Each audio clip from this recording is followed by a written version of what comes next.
que deixar a TV Globo um lugar onde qualquer jornalista gostaria de estar? E é um lugar privilegiado mesmo.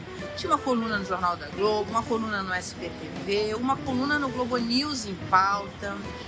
E olha só, deixei tudo isso para vir para cá, ó, para o YouTube.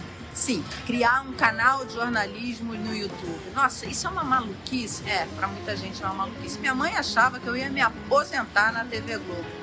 Mas eu queria mais. Estava vendo essa revolução digital e não queria ficar de fora, não queria ficar assistindo isso, queria participar. Tem gente maluca, assim, é maluquice? É um pouco para algumas pessoas, mas tem muita gente que está embarcando nessa onda. Eu hoje vou conversar, o Ajuste de Contas hoje trouxe 2 pessoas que são assim, como eu.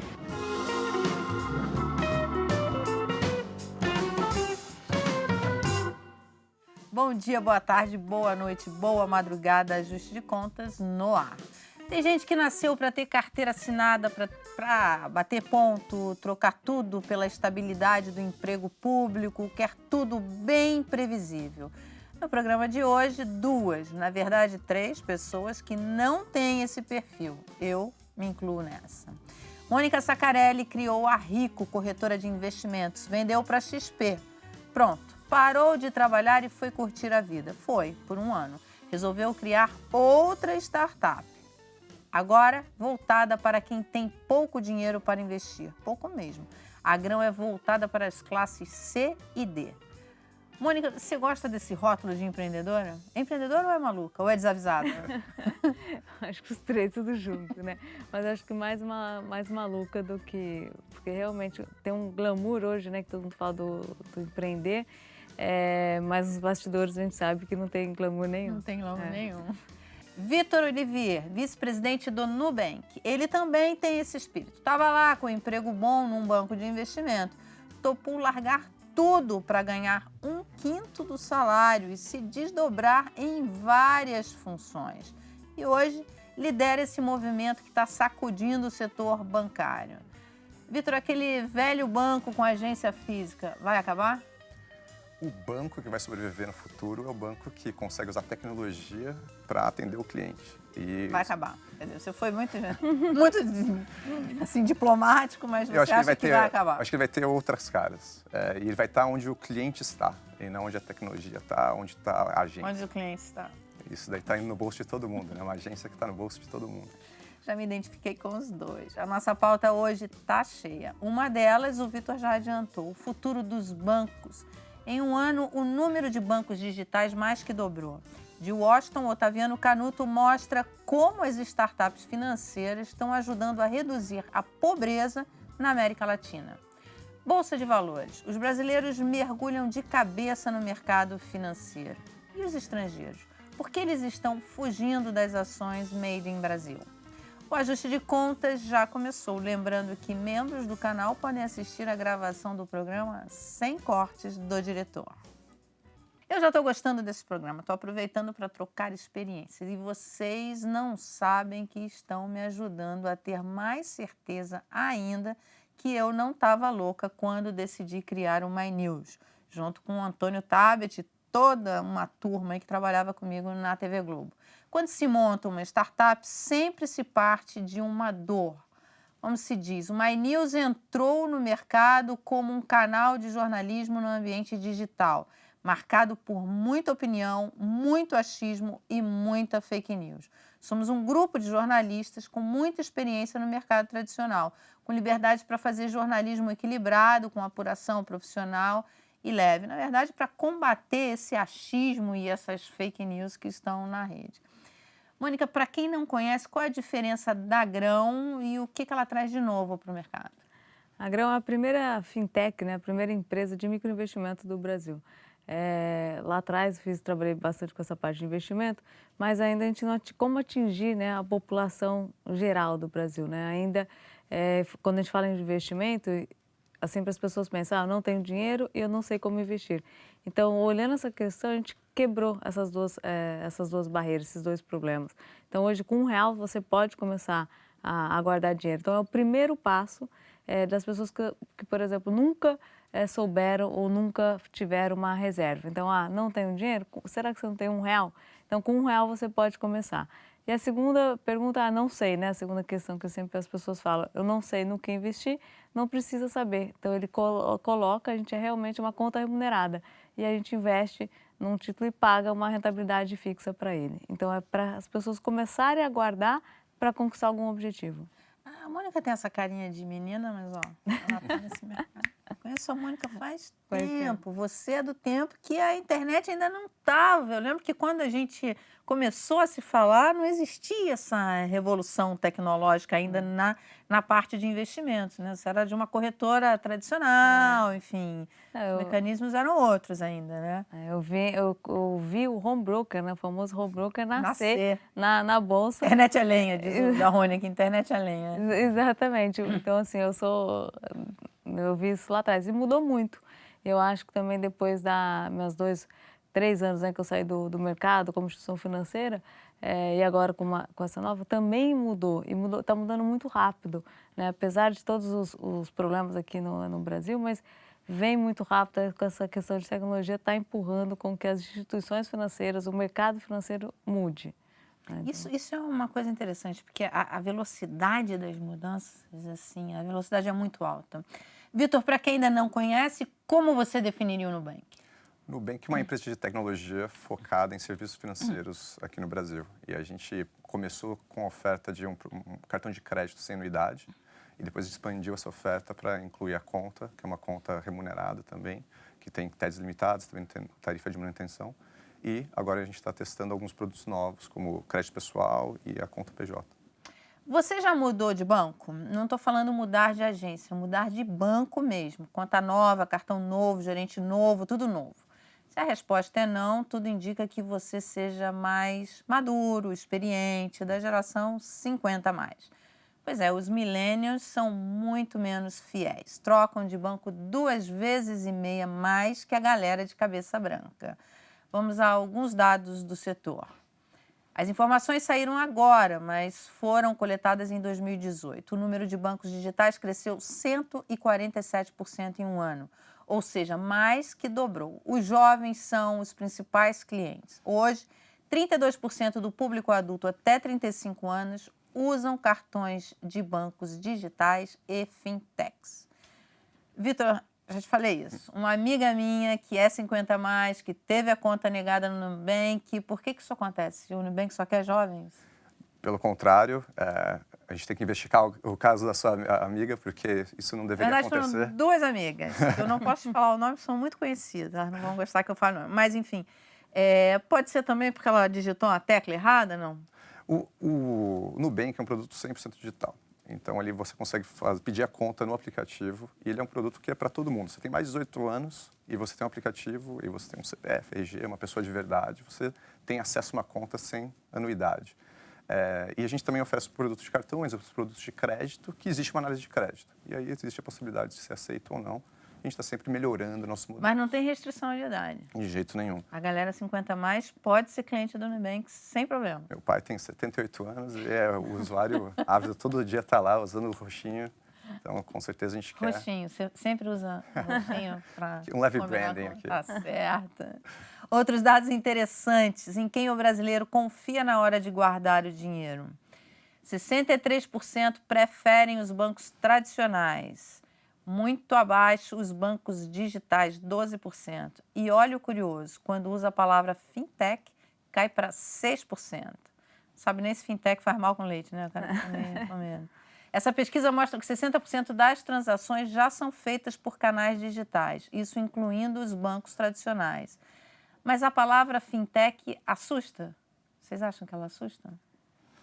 Bem, os dados da pesquisa mostram que assusta. Acho que, assim, no final das contas, a gente tem que comunicar o que o cliente quer ouvir. Né? É porque é novo, né? Não um tipo de palavra que a gente vai usar no dia a dia. A gente não quer se estabelecer como uma empresa fintech. A gente quer ser uma empresa de serviços, né? Serviços bancários. O que é uma fintech? É finanças com tecnologia. É como a gente traduz, né? Principalmente isso para o cliente. O nosso público, o nosso cliente, ele não sabe o que é fintech. A gente também não usa mas é totalmente usando a tecnologia, né? Então, a gente está no celular dele, está no bolso dele, na bolsa dele. Então, isso fica mais simples. Se a gente colocar que é uma fintech, provavelmente a maioria Então das você pessoas coloca o não... quê? Banco? Qual é a palavra que você usa para substituir fintech?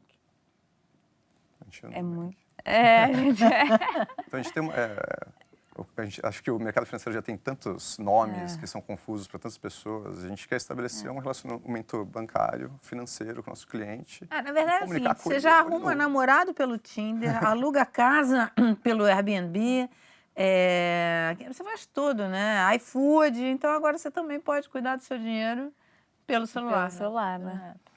A gente está falando de banco digital, mas tem uma população equivalente à da Argentina que nem conta em banco tem. São 45 milhões de pessoas, números do Instituto Locomotiva. Esse grupo movimenta 800 bilhões de reais todo ano. Na África, houve um fenômeno curioso. Os países tinham poucas linhas telefônicas fixas. Os celulares chegaram com tudo e o continente se tornou o primeiro a ter mais linhas móveis do que linhas tradicionais. Com as fintechs, teve um fenômeno parecido. Quem conta é Otaviano Canuto, direto de Washington. Fintech, ou seja, a onda de inovações tecnológicas impactando os serviços financeiros, traz um grande potencial de aumento da inclusão financeira e do crescimento econômico em países não desenvolvidos, como o Brasil, onde ainda há uma parcela grande da população sem acesso a serviços financeiros. Otaviano Canuto, falando de Washington para o canal My News. Peguem, por exemplo, os pagamentos via celulares e internet. A distância geográfica está deixando de ser um impedimento à bancarização das pessoas. A experiência da China é bem conhecida aí no Brasil, mas deixe-me falar sobre o Quênia, uma experiência que eu acompanhei de perto nos meus tempos de Banco Mundial, e onde a possibilidade de fazer pagamentos via mensagens telefônicas acabou propiciando a incorporação de quase 30 milhões de pessoas em 10 países diferentes, através do uso de agentes certificados locais. As possibilidades de ampliação do crédito via cooperativas ou crédito entre pares é um dado importante em todos esses países. Também, uma segunda área em que fintech vai fazer uma enorme diferença está no uso possível de blockchains. Blockchains são redes de computadores interligados, nos quais, de maneira confiável, se pode guardar de modo descentralizado o registro de transações de todo tipo, inclusive financeiras. O impacto de blockchain vai bem além de finanças. Deixe-me dar o exemplo da Geórgia, onde eu estive com colegas do Banco Mundial em missão oficial há 2 anos atrás, e o ministro das Finanças daquele país nos contou como eles estavam prestes a abolir cartórios de registros de imóveis. Já pensaram nisso no Brasil? O fato é que blockchain tem um potencial de eliminação de intermediários e de gente que ganha dinheiro simplesmente fazendo registro de transações. Terceira área de fintech com potencial impacto está no uso de Big Data e de aprendizado via máquinas. As instituições financeiras sempre aludem a incertezas e a custos de obtenção de informações sobre clientes sem histórico de crédito para justificar os spreads bem elevados para microempresas e para indivíduos sem histórico de crédito. Pois bem, Big Data permite a construção de perfis de risco muito além de histórico de crédito. Fintech tem enorme potencial de ampliação das formas possíveis de ofertar crédito e nas formas de demandá-los. Vai vir com riscos de uso indevido de dados privados, riscos de manipulação cibernética. Blockchains públicas terão que ser construídas para complementar as blockchains privadas, mas os ganhos potenciais valem a pena. Aí é importante que as autoridades monetárias correspondentes ajustem a regulação para dar conta desses riscos. Fiquem sintonizados. Resumindo o que o Canuto disse, as fintechs e a tecnologia de blockchain trazem 3 principais vantagens. A distância física deixa de ser um problema. Com mais informação sobre o cliente, você possibilita juros mais baixos e a promessa de acabar com a burocracia. Destaque importante: os dados pessoais têm que ser preservados. Desse público de 45 milhões de pessoas sem conta em banco, o caminho é ir direto para o banco digital antes de passar pelo bancão tradicional. Eu uma vez entrevistei uma fonte do Banco Central que me disse que na África o que aconteceu foi isso, quer dizer, como não tinha estrutura, então quando entra o celular, ele já vai direto, ele pula etapas. Isso vai acontecer no Brasil? Com esses 45 milhões, por exemplo, que não tem conta, os 100 bancos? Acredito que sim, é uma coisa até onde a gente vai atuar, né? Acho que a Grão nasceu exatamente para fazer essa questão do mini investimento, mas tem também a questão de trazer, né, a inclusão financeira, né? Para trazer essas pessoas, os brasileiros, para ter uma conta, né? Hoje, a gente não está concorrendo com poupança ou qualquer tipo de investimento. O nosso cliente, a maioria, eles guardavam dinheiro na casa dele.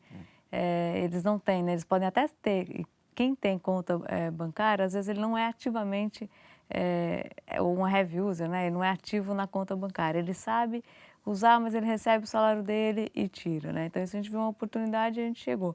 E agora a gente tem a questão do desbancarizado, que é realmente para trazer ele, né, fazer essa inclusão financeira e, com isso, fazer com que ele consiga poupar. Então, a gente está olhando muito para essa questão da educação financeira, né? Então, como começa você tendo uma conta, depois que você tem uma conta, como que a gente leva essa educação e para ele começar a poupar, né, ter uma reserva, do que ele entrar no mercado aí de dívida que hoje tem muita gente. O Nubank também pensa em pegar essa fatia aí desses 45 milhões de não bancarizados, quer dizer, eles terem a primeira experiência deles com a bancarização via um banco digital? Com certeza, a gente vê que você tem 120 milhões de usuários de smartphone, de WhatsApp, e esses usuários deveriam conseguir lidar com a mesma facilidade com o dinheiro deles, porque fundamentalmente por trás é só transferência de informação. Aquele dado, que seja um e-mail, uma mensagem, a simplicidade daquilo de enviar uma mensagem para uma pessoa deve ser equivalente a fazer um pagamento. Então a gente também busca, tem essa visão de simplicidade através da tecnologia para criar um produto que seja acessível por todos. E eu acho que tem um trabalho que é muito legal que o Grão está fazendo de educação financeira que permite que isso seja verdade, mas existe também um aspecto só da experiência fundamentalmente digital e simples que move toda a população nessa direção. Na hora que ele tira o dinheiro de dentro de casa e ele tem uma experiência de bancarização, porque a bancarização, na verdade, ela dá acesso para ele a várias outras coisas, inclusive no futuro levantar capital para fazer investimentos, um negócio próprio dele, sabe lá até onde isso vai, mas ele começa a entrar, a se formalizar, né? Nas suas relações financeiras. Porque às vezes ele não consegue, por exemplo, dar entrada na casa dele, porque ele não é bancarizado, ele não tem um histórico. Então, quando ele também faz essa questão do bancarizado, ele também pode conquistar mais rápido, né, ou dar entrada na casa, ou até comprar uma moto, ou poder também abrir o seu próprio negócio. Ter acesso a taxas mais baixas. Com certeza. E o mundo físico é um mundo caro, né? De máquina, banco 24 horas, segurança acima disso. Você tem que ir numa agência, você tem que comprar um ticket de ônibus, se locomover para ter o acesso. Os não bancarizados, eu acho que eles têm um pouco de medo da agência bancária, né? Não sei, receio de entrar, enfim, sem intimidade. Aquela porta de giratória. É uma experiência, né, uma experiência que não é uma melhor experiência, mais confortável, né? Você tem que retirar tudo que você tem, uma visão que você é o suspeito na situação.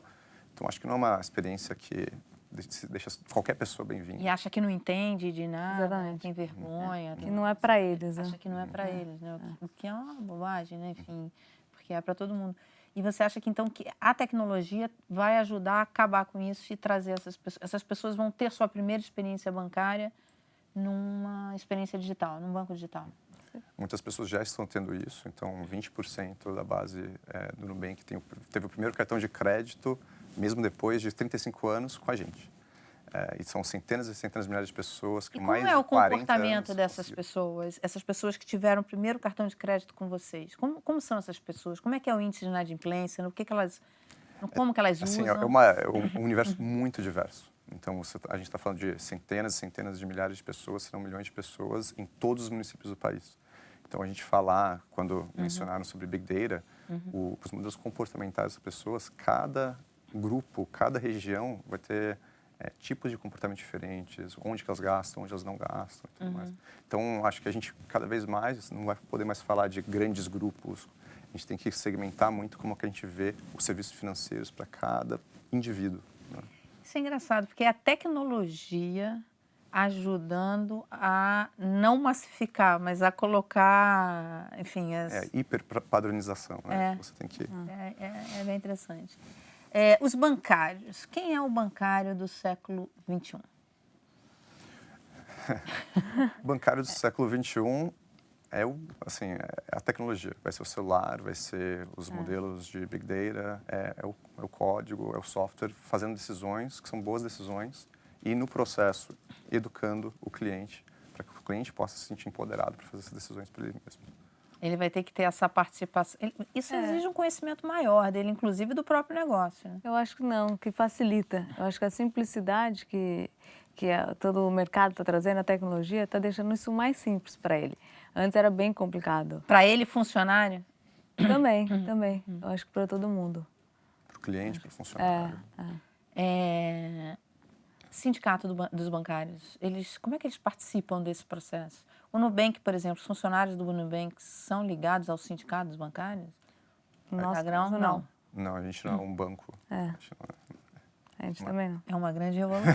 Né? Somos regulados pelo Banco Central, mas de outras maneiras. Há um tempo, desde o governo Temer, a gente ouve a promessa: é só começar a agenda de reforma que os investidores estrangeiros virão. Já teve a reforma trabalhista, a reforma da Previdência, teve a lei da liberdade econômica, contas mais ajustadas, ambiente para fazer negócios mais amigável.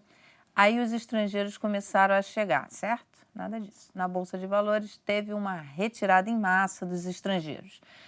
São os brasileiros que estão segurando a peteca deste recorde histórico que a Bolsa está batendo. E agora? É para cair em desespero? É só notícia ruim?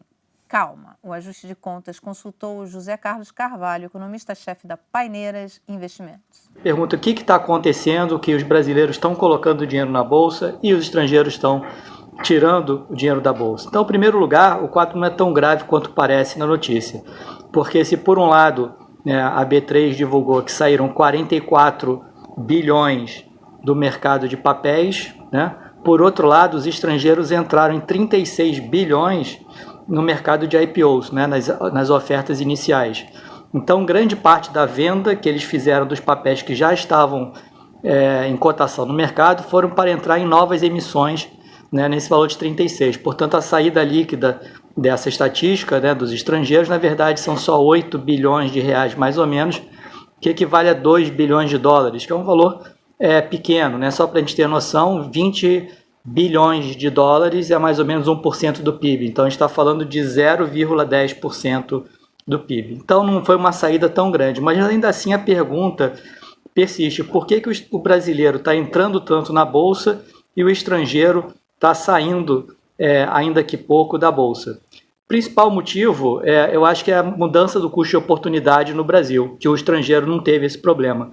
No Brasil, até alguns anos atrás, a gente estava bastante acostumado com o mercado de CDI, onde você tinha um juro que chegava a 14% ao ano, com liquidez diária, e por que correr risco?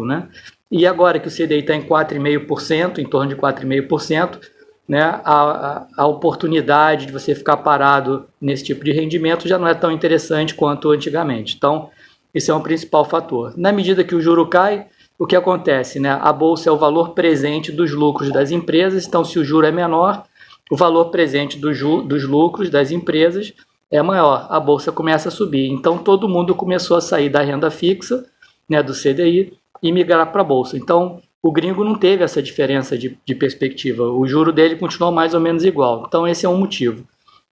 O segundo motivo, né, é que o investidor estrangeiro, ele até está entrando no Brasil em outros investimentos. O investimento de FDI, que é investimento estrangeiro direto, tem sido bastante grande, em torno de 70, 80 bi por ano no Brasil. Né? Mas o investidor que vem para a Bolsa, para papéis líquidos, mais especificamente, o que ele quer ver para poder entrar no Brasil? Crescimento. Né? O investidor estrangeiro de renda fixa gosta de juro alto, isso não tem mais, e o investidor estrangeiro de Bolsa gosta de crescimento. E se você olhar, o crescimento no Brasil até está começando a melhorar agora, mas até o momento não foi muito significativo. Então, acho que esse é um dos outros motivos porque o estrangeiro, apesar dessa performance muito boa na Bolsa de Valores, ainda não veio para o mercado local. Mônica, o brasileiro finalmente descobriu a Bolsa? Sem juros, é que o juro é um grande concorrente da Bolsa. Eu acho que com essa época de taxa de juros tão baixa, né? Então, a principal alternativa é a Bolsa. Mas eu ainda acho, a gente já viu né, lá atrás também, até comentei antes, um boom, então acho que tem que ter cuidado. Vocês vão oferecer investimento em Bolsa também para o pequeno, bem pequeno investidor? Por enquanto, não. Assim, né? Tudo numa startup muda muito rápido, né? Mas se eu falar assim, agora nisso, não. Acho que tem um caminho muito longo, uma oportunidade muito grande com o desbancarizado. A população não necessariamente está pronta para entrar em bolsa, então a gente vê um crescimento grande, mas é uma oportunidade, ainda tem muita coisa para fazer. Principalmente se a gente olhar a classe A e a classe B, talvez a classe B+, para entrar no mercado de bolsa. A gente tem 1 milhão de investidores, eu não acho muito. Então, tem muita coisa ainda para acontecer, mas eu acho que o investidor ele tem que ter cuidado, saber que ele está comprando ações de uma empresa e que isso também pode ter uma oscilação. No Nubank vocês oferecem investimentos também? Hoje a gente oferece a conta remunerada e RDB, que é um tipo de depósito bancário. E vocês têm planos para ter uma prateleira de investimentos como essas corretoras têm? Porque isso no Brasil foi uma coisa dos últimos anos, as corretoras que são supermercados de investimentos, né? O que foi bem interessante, porque deixou acessível para bons investimentos mesmo para pequenos investidores. Não tão pequenos, mas mesmo para pequenos investidores. Acho que nesse momento a gente está focando muito mais na experiência do dia a dia. Consolidar, né? Consolidar aquilo e trazer o dia a dia do cliente para dentro da nossa plataforma e depois ouvir o cliente e ver se a gente tem que oferecer mais.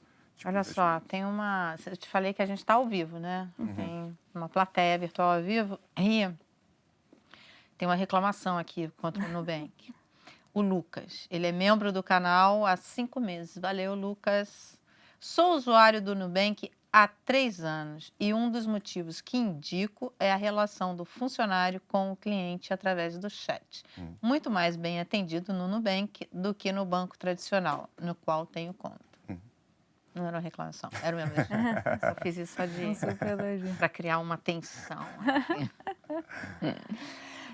Por que vocês acham que ainda tem brasileiro que tem muito receio, que não conhece a Bolsa, na verdade, né? Ainda é muito distante do brasileiro, né? A gente não tem reserva financeira. Então, se a gente não tem reserva financeira, Mas bolsa... uma coisa que eu acho impressionante, mesmo para quem tem renda e tem reserva financeira, eu vejo pessoas que têm menos medo de aplicar num Bitcoin, comprar Bitcoin, do que entrar na Bolsa, do que ser acionista de uma grande empresa. Isso é interessante, né? Por que isso acontece? Olha, o que eu vejo assim também, o seu amigo, né, o amigo do bar está no Bitcoin. O seu amigo do seu relacionamento está no Bitcoin. Então, é mais fácil você entrar. E também o processo, a gente não pode esquecer, aí eu falando um pouco até da tecnologia, essa entrada para você investir, por exemplo, em Bitcoin, é mais fácil, alguns anos atrás, do que você investir na Bolsa. Então, você quer abrir uma conta, lá atrás você tinha que preencher tanta coisa. Isso mudou, está melhorando. Mas isso também é um impeditivo para o cliente, para o brasileiro chegar na Bolsa. Agora, isso que você falou é interessante, do amigo, cunhado, enfim, que diz que ganhou dinheiro. Isso acontece com a Bolsa, eu já vi isso no passado, quando a bolsa está em alta, né? A bolsa vai... Porque ela está começando a subir, enfim, bateu recorde, mas é o início de um ciclo de alta, provavelmente. E daqui a um tempo você vai ter alguém dizendo que ganhou muito dinheiro com a bolsa, que ganhou com a ação tal, e aí as pessoas começam a virar um assunto ali das festas, com o tio do pavê já muda o assunto, começa a falar de bolsa, enfim. E aí as pessoas começam a ir, mas vão de uma forma meio torta, né? Porque é sem conhecer os riscos. Exatamente. Eu acho que já começou isso, né? Você sabe, eu corro, então já faço assessoria esportiva e agora meus amigos da corrida já começaram, mesmo eu fora do mercado, a me perguntar qual que é a boa da bolsa? Aí eu já estou até um pouco, peraí, gente, eu acho que está voltando aquela época lá atrás De alta, mesmo, né? de alta, que todo mundo agora começa a querer saber qual é a dica. Mas tem que saber se a bolsa realmente é para você. Tem outras possibilidades. E mais do que é para você, para esse dinheiro, né, que você tem, porque você tem que ver qual é o dinheiro que você vai colocar ali. Né? Muita gente acaba se frustrando com a bolsa, perdendo oportunidades justamente por ter feito a alocação errada, né, ter colocado dinheiro demais, enfim. E uma coisa interessante é que a gente está ensinando as pessoas que o dinheiro ela rende. E a pergunta, acho que mais frequente nossa, eu coloquei meu primeiro real, quando eu vou ver o meu primeiro centavo? Porque as pessoas não sabiam, então a nossa educação financeira também é lá atrás, né, antes de bolsa. Ela não sabia nem que o dinheiro dela pode render sozinho. É verdade. E tem alguns clientes também que eles completam um objetivo, né, como se fosse um sonho. Então, eu quero viajar. Então, guardou o dinheiro o ano inteiro, em 2019. E no final do ano ele tirava, por exemplo, para uma viagem. Ele tirava o principal, ele não tirava o rendimento. E a gente perguntou, olha, você não quer fazer, né, o resgate, depois você volta? Não, esse dinheiro não é meu. Porque ele vê que aquela rentabilidade que o dinheiro cresceu sozinho, não foi ele que colocou. Então, tem muito ainda para a gente trabalhar no Brasil. Né? Porque o leão sabe que o dinheiro vai ter um pedaço desse dinheiro aí que você ganhou. Com certeza. A receita vai atrás. Eu acho muito... importante divulgar essas informações, primeiro para o cara não cair na ilusão, né? Na ilusão do ganho fácil e tal, e das fraudes, porque se a tecnologia ela permite essa inclusão, ela também aumenta o potencial de fraude. Não que não existissem, historicamente sempre existiram fraudes, mesmo nos bancos tradicionais você tinha casos, enfim, acontecia casos, mas a tecnologia ela acaba possibilitando isso, né? Aumentando o tamanho desse problema. Então, é importante buscar informação, né? Eu acho que existe a responsabilidade também das empresas que estão oferecendo produtos, de oferecer o produto adequado para o momento do cliente. Então, acho que muito esse poder de distribuição que a internet e os aplicativos dão, acho que tem uma responsabilidade das empresas, que vem da cultura da empresa, do foco no cliente, da gente oferecer os produtos que são adequados. Você tem toda a razão. Eu acho que as empresas têm responsabilidade, sim, de levar essa informação para o cliente, para ele não se embananar. Legal. E o ajuste de contas está terminando. Aqui não tem briga, não tem polarização, é informação para você entender melhor o Brasil e o mundo e tomar a decisão certa com o seu dinheiro. Obrigada, Mônica. Obrigada, Vitor. Obrigada, Ana. Obrigada a você. Se inscreva no canal, toque o sininho e a gente se vê na semana que vem ou a qualquer momento. Isso é a coisa mais legal da tecnologia, eu acho. É possibilitar o acesso para todo mundo. Então, você consegue oferecer... Ele consegue ter acesso a títulos do Tesouro, a ter a mesma taxa de juros que um grande investidor vai ter. Ele Ele conseguiria 100% CDI alguns anos atrás. Nunca. R$1 deveria...